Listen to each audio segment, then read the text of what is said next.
अच्छा, अच्छा, तो ओके। उसके बाद तो उसके वो बाद देगी। वो देगी। Okay sir. Assalamu alaikum. I am Hadra Shabir from Eastern Department from JIS University Faisalabad, and thanks Dr. Muhammad Akram, Associate Professor of Eastern Department, for organizing this webinar. आज हम लोग बात करेंगे वॉमिटिंग के बारे में। ठीक है, इसमें ये है कि सबसे पहले हम जो है वो इसकी जो है, अगर हम लोग इसकी डायग्नोसिस की बात करें तो हम लोग इसकी जो है बॉर्डरलाइन कॉज पहले रूल आउट करेंगे, फिर उसके जो है कुछ नॉन स्पेसिफिक सिम्टम्स है। ठीक है, उसके अलावा इसमें यह है कंडीशंस में जो है वो परसिस्टेंट वॉमिटिंग आ जाता है, रिकरेंट वॉमिटिंग आ जाता है, मतलब अगर 6 आवर्स में 5 से ज़्यादा वॉमिट मतलब वॉमिटिंग वगैरह हो रही है, या 3 आवर्स में जो है वो 3 मोर देन 3 वॉमिट्स हैं।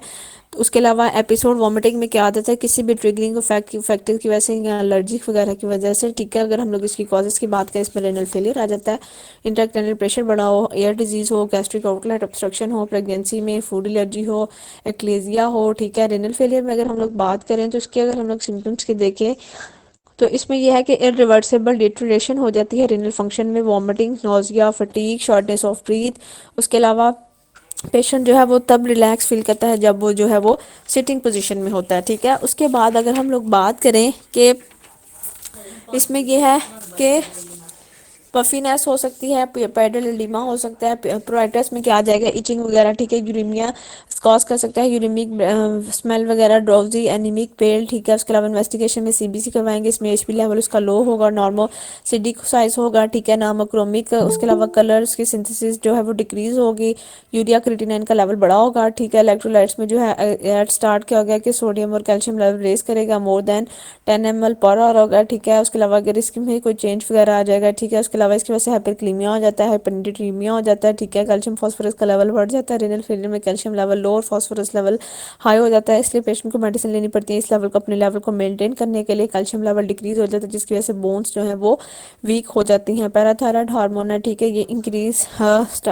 इसका जो लेवल है ठीक है वो इंक्रीज हो जाता है। ठीक है, कैल्शियम का नॉर्मली तो 2.5 से 10.2 और फास्फोरस का 2.8 से 4.5 है। ठीक है, उसके बाद इसमें अल्ट्रासाउंड किया जाता है, हाइड्रोनेफ्रोसिस, उसमें किडनी साइज जो है इंक्रीज हुआ होता है। ठीक है, पॉलीसिस्टिक किडनीज बन जाती हैं, यूरिनरी जो है यूरिन कंप्लीट करवाया जाता है, प्रोटीन यूरिया इसमें बढ़ा जाता है। ठीक है, एग्जामिनेशन में जो है वो फ्रॉथी यूरिन नज़र आता है, 99% इसमें किडनी और 10% जो है वो लिवर इन्वॉल्व होगा। ठीक है, उसके बाद अगर हम लोग बात करें कि इंट्राक्रैनियल प्रेशर की क्या वजह है। ठीक है, इंट्राक्रैनियल कॉजेज इसकी जो है वो स्पेस ऑक्यूपाइंग लेगेंस आ जाते हैं, ट्यूमर्स आ जाते हैं, हीमाटोमा आ जाता है। सिम्टम्स में जो है वो हेडेक आ जाता है, मॉर्निंग सिकनेस आ जाता है, कफिंग आ जाता है, वॉमिटिंग आ जाती है। ठीक है, डायरेक्ट स्टिमुलेशन हो जाती है वॉमिटिंग की। ठीक है, मेडोला में, उसके अलावा ब्लड ब्रेन बैरियर में आ जाता है। 3 पॉइंट्स इसमें इंपॉर्टेंट हैं। ठीक है, ब्लड ब्रेन बैरियर जो है वीक हो जाता है, वॉमिटिंग सेंटर। ठीक है, एरिया प्रोस्ट्रीमा जो है वो वीक हो जाता है ब्लड ब्रेन बैरियर की वजह से, न्यूरोलॉजिकल डिफेक्ट आ जाता है, इसमें हेयरिंग लॉस आ जाता है, ब्रेटिकार्डिया आ जाता है, रेगुलर रेस्पिरेशन आ जाती है। टेस्ट में एमआरआई, सीटी स्कैन, एक्सरेज किया जाता है, साइंस में ड्रॉपी आईलिड्स आ जाती है, हाइपरटेंशन आ जाता है, फेशियल वीकनेस आ जाता है। ठीक है, अगर हम लोग एयर डिसऑर्डर्स में देखें तो वॉमिटिंग जो है वो टिको के साथ होती है, डिजीनेस होता है, टेनाइटस होता है। ठीक है, इसको हम लोग जो है वो इसके लिए टेस्ट किया जाता है। ठीक है, उससे इसके लिए जो मतलब हम लोग टेस्ट वगैरह करते हैं उसको चेक करने के लिए। ठीक है, उसके बाद इसमें इसको कैलोरिक टेस्ट करते हैं। ठीक है, माइल्ड डेफनेस हो सकता है। ठीक है, उसके अलावा इसको इंजेक्ट करते हैं एयर में। ठीक है, राइट साइड से, और then rapidly opposite eye movement मतलब करवाई जाती है। ठीक है, उसके अलावा इसमें प्रेगनेंसी में अगर देखा जाए तो वॉमिटिंग जो है वो मॉर्निंग में। ठीक है, उसके बाद जो है इसमें यूएसजी में करवाया जाए, अल्ट्रासाउंड करवाया जाता है, यूरिन टेस्ट करवाया जाता है कि प्रेगनेंसी पॉजिटिव है नेगेटिव है। ठीक है, उसके अलावा गैस्ट्रिक आउटलेट ऑब्स्ट्रक्शन में देखें, इसकी कॉज में जो है वो स्टमक कैंसर आ जाता है। ठीक है, परसिस्टेंट वॉमिटिंग आ सकता है। ठीक है, गैस्ट्रिक जो स्टमक कैंसर आ जाता है, एक ड्यूडेनल अल्सर आ जाता है। ठीक है, सिम्टम्स में देखिए परसिस्टेंट वॉमिटिंग होती है। ठीक है, पेशेंट जो वॉमिटिंग के बाद रिलीफ फील करता है, एपिटाइट फील करता है आफ्टर वॉमिटिंग, वोमाइटस हो सकता है। उसके अलावा वेट लॉस हो सकता है, डिहाइड्रेशन हो सकती है।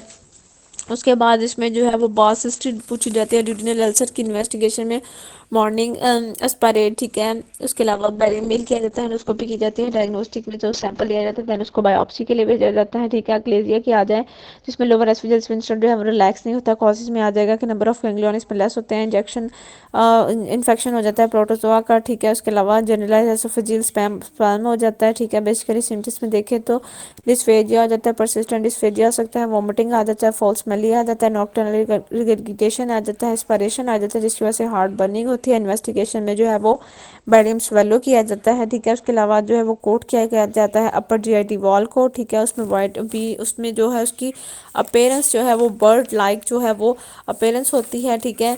उसके अलावा इसमें क्या होता है कि एक्सरेज में जो है वो मीडियास्टर्नम डायलेट नजर आता है, एंडोस्कोपी की जाती है। उसके अलावा फूड एलर्जी में जो है वो डिफरेंट मतलब कुछ को मतलब डिफरेंट चीज़ों से जो है वो एलर्जिक वगैरह हो सकते हैं। सिम्टम्स में रनाइटिस आ जाता है, रनी नोज आ जाता है, आई आ जाता है और अर्टिकेरिया आ जाता है जिसमें जो है वो स्किन पर रैशेस बन जाते हैं।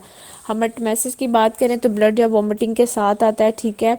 उसके अलावा जो है वो ब्लीडिंग साइड इसकी जो है वो अपर जीआईटी जो एक होती है लोअर में, ठीक है। अपर में जो है एसोफेगस स्टमिक आ जाता है, ठीक है। कॉजेज में जो है पेप्टिक अल्सर आ जाता है, एसोफेजियल वायरसिस आ जाता है, स्टमिक कार्सिनोम आ जाता है, एसोफेजिटिस आ जाता है, ब्लीडिंग डिसऑर्डर आ जाता है, ठीक है। उसके अलावा डिफरेंट इसको मतलब टेस्ट वगैरह अल्ट्रासाउंड वगैरह जो है वो चेक करके इसको जो है वो डायग्नोस किया जा सकता है। Okay sir, thank you.